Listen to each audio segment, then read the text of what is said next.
कहानी का शीर्षक है मजबूरी। एक बहुत बड़ी कॉर्पोरेट पार्टी में राजेश ने दीपक को इशारा करते हुए बोला, यार जरा देखना उस कमसीन माल को। उसे ठंड नहीं लग रही है क्या? हम तो ठंड से सिकुड़े जा रहे हैं। दीपक की नज़र भी उस पर जम सी गई। हाँ यार, क्या माल है। वह स्त्री तो सर से ऊपर तक जन्नत है। लाल रंग की ड्रेस में उसका गोरा गदराया सा जिस्म बिल्कुल बाहर आने को था। साड़ी भी उसने ऐसी बांधी थी कि उसके उभरते उरोज और भी गुलाइयों में दिख रहे थे। वक्ष स्थल से लेकर नाभि तक उसका कटी भी बहुत अच्छे से दिखाई दे रहा था। और तो और उसने कुशलता से अपनी सुंदरता की हर एक जगह पर कोई न कोई छोटा सा गहना पहनकर उसे आकर्षण का केंद्र बना दिया था। जहाँ पर नज़र पड़े नज़रें टिक जाएं। दीपक ने भी आह भर कर कहा, मार डाला यार। अगर एक रात के लिए ये माल मिल जाए तो जिंदगी संवर जाए। है किसकी? कौन है यह? जरा पता तो कर। दोनों उसे एकटक देख रहे थे कि तभी एक बुजुर्ग आया और उस कंचन काया के कंधे पर हाथ रखकर उसे किसी से मिलवाने ले गया। अरे, यह तो शहर का मशहूर बिजनेसमैन मिस्टर जतिन है। सुना था कि उसने किसी पटाखा से दूसरी शादी की है, तो यह है उसकी दूसरी बीवी। राजेश बोला और फिर उसने दीपक को बताना शुरू किया। जतिन जी ने अपने घर के नौकर की लड़की से शादी की है। इस लड़की पर उसका दिल आ गया था। नौकर गरीब था, बेचारा क्या करता। और तुमको पता है, उनकी पहली पत्नी की मौत भी कोई साधारण मौत नहीं थी। उसे जहर देकर मारा गया था।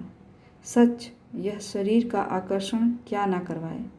अब इस लड़की के शरीर के आकर्षण में आकर जतिन जी ने अपनी पहली पत्नी को ही जहर देकर मरवा दिया। बोलो तो भला, कैसा आकर्षण है शरीर का, और कैसे लोग मांसल बदन देखकर उसके पीछे पागल हो जाते हैं। राजेश ने जब कहा तो दीपक जोर से हंसते हुए बोला, ज़्यादा आदर्श मत छांट। अभी तू भी तो उसके शरीर के अंग प्रत्यंग को निहार रहा था और उसके साथ एक रात सोने की कल्पना में खुश हो रहा था। और अब तू जब जान चुका है वह लड़की एक मजबूर गरीब लड़की है और जतिन जी ने कैसे उसके बाप की गरीबी और मजबूरी का फ़ायदा उठाकर उससे शादी की है, अब तू अपने शब्दों से पलट रहा है। कुछ भी कहो यार, औरत है बिल्कुल मालदार, माल ही माल है उसके पास। बस इसे देखकर जब हमारी यह हालत है तो सोच, जो इसके साथ रोज़ सोता होगा उसे कितना मज़ा आता होगा। दीपक ने कहा, अरे वह जतिन, वह तो बुढ़ा है।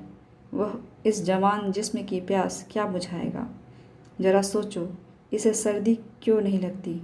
अरे यह जवान है, गर्म खून है, उफान मारता हुआ यौवन है, इसलिए इसे सर्दी नहीं लगती।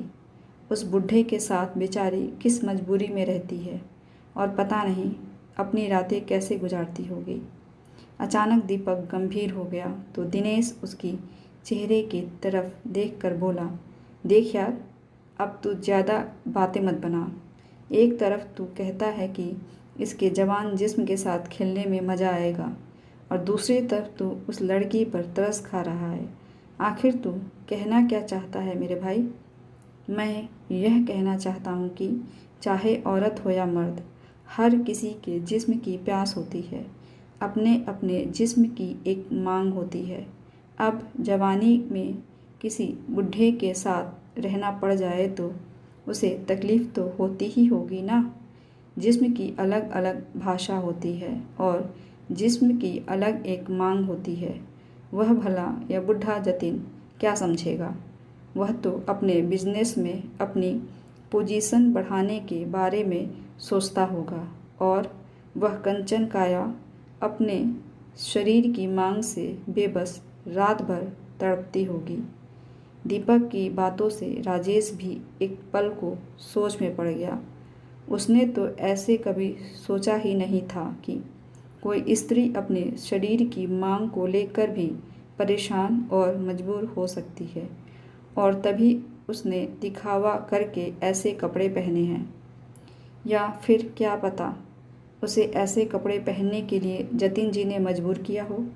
अचानक वह गदराई माल उसे एक बेचारी स्त्री लगने लगी थी, जो मजबूर होकर एक बुढ़े के साथ अपनी ज़िंदगी बिताने के लिए मजबूर थी। और शायद उसे ठंड भी लग रही होगी, लेकिन उसके पति ने उसे कम कपड़े इसलिए पहनाया होगा ताकि वह सोसाइटी में उसके साथ चलकर अपने डेलीगेट से मिलकर अपनी पोजीशन बढ़ाए। वैसे भी सुंदर और सेक्सी बीबी सोसाइटी में स्टेटस सिंबल तो होती ही हैं।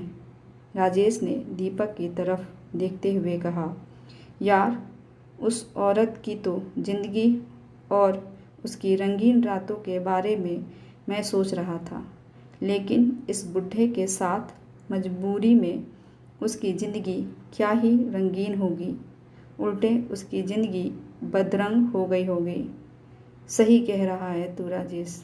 न जाने ऐसी कितनी ही मजबूर लड़कियां हैं जो किसी मजबूरी में एक अपने से दुगने उम्र के व्यक्ति से ब्याह दी जाती हैं और अपनी ज़िंदगी को फिर दूसरे के अधीन जीने के लिए मजबूर हो जाती हैं। तभी राजेश और दीपक दोनों की नज़र फिर से उस कंचन काया पर पड़ी। वह अपनी साड़ी के आंचल से खुद को ढकने की कोशिश कर रही थी। शायद उसे ठंड लग रही थी और सेठ उसके आंचल को हटा हटा कर अपने विदेशी डेलीगेट से मिलवा रहा था। और एक पल में जिंदगी का सबसे बड़ा सच उन दोनों के सामने था, उच्च और निम्न वर्ग का महीन सच, और सबसे बढ़कर स्त्री और पुरुष के बीच अंतर का सच। जब तक समाज में मजबूर स्त्रियों की मजबूरी का फ़ायदा उठाया जाता रहेगा, तब तक इंसान की मजबूरी उसकी सबसे बड़ी कमजोरी बनती रहेगी। अगर स्त्रियां शिक्षित होकर अपने पैरों पर खड़ी हो जाएं, तो कोई भी अपनी मनमानी उनके साथ नहीं कर पाएगा। स्त्रियां मजबूत बने और अपनी मर्जी से अपनी शर्तों पर ज़िंदगी जीने का लक्ष्य रखें, तभी उन्हें ऐसी ज़िंदगी जीने के लिए मजबूर नहीं होना पड़ेगा। इतनी सर्दी में भी इंसान को अपने कपकपी छुपाकर दूसरों को खुश करने के लिए मुस्कुराना पड़ता है। आपको कहानी कैसी लगी कमेंट करके ज़रूर बताइएगा। ऐसी ही कहानियाँ सुनने के लिए चैनल को सब्सक्राइब कर लीजिए। मिलते हैं अगली कहानी के साथ। धन्यवाद।